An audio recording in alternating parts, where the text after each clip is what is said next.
Daughter can't sleep at night until mom checks babysitter's receipts. The daughter kept pushing to have the babysitter back.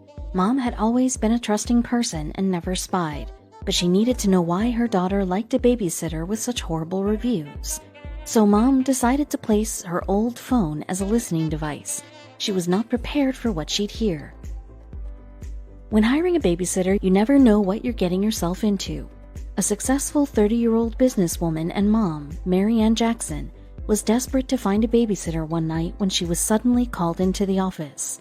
Her brilliant 4-year-old daughter, Haley, by age 3, she could read and play chess. Top-of-the-line care would be needed. The clock was ticking and a contract was falling apart. Mary Ann had to resolve the issue herself, otherwise her business would lose a big client. The only available babysitter had the worst rating. Mary Ann wasn't particularly religious, but on this night she made a short prayer, rolled the dice, and hired her.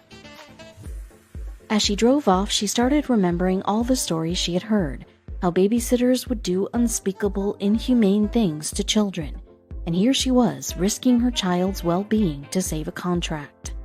At that moment, she felt she was the worst mother in the world, and that would soon be confirmed. Haley hadn't gone to bed yet. She insisted that she wanted to stay up and have her mom kiss her goodnight. Immediately, when Mary Ann walked in, Haley leapt up and ran to meet her mom. Haley sang praises of the babysitter, but later that night, strange noises were heard coming out of her room. Mary Ann, tired and sleepy, made her way to Haley's room, and as she made her way, the noises stopped. That troubled her. She ran to the room and broke the door wide open. Haley was in bed, windows closed and perfectly safe. What could that be, she thought.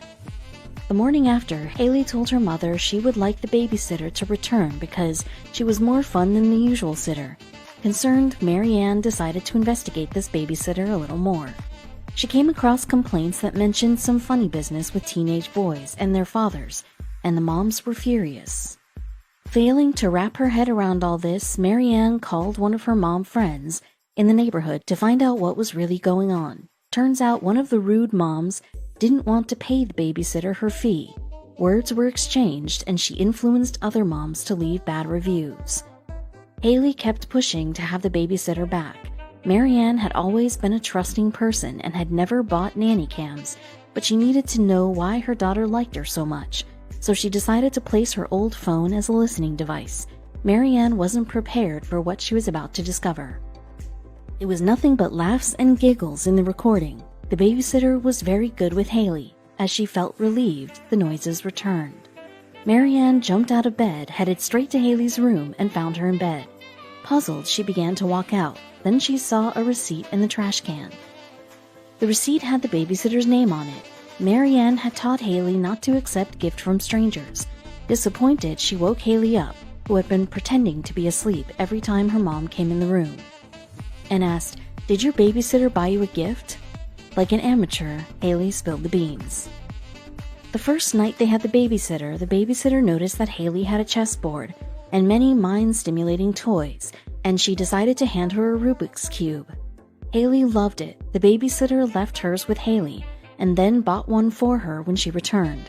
Haley has played with it every night since. When the babysitter returned, Mary Ann was happy to see her. She thanked her for what she had done for Haley, and she proceeded to ask her why she had horrible reviews. The babysitter explained about her run-in with the rude mom, and to keep getting work, she had to charge the lowest fee. Having had multiple successes in business, Mary Ann knew how to run a good PR campaign.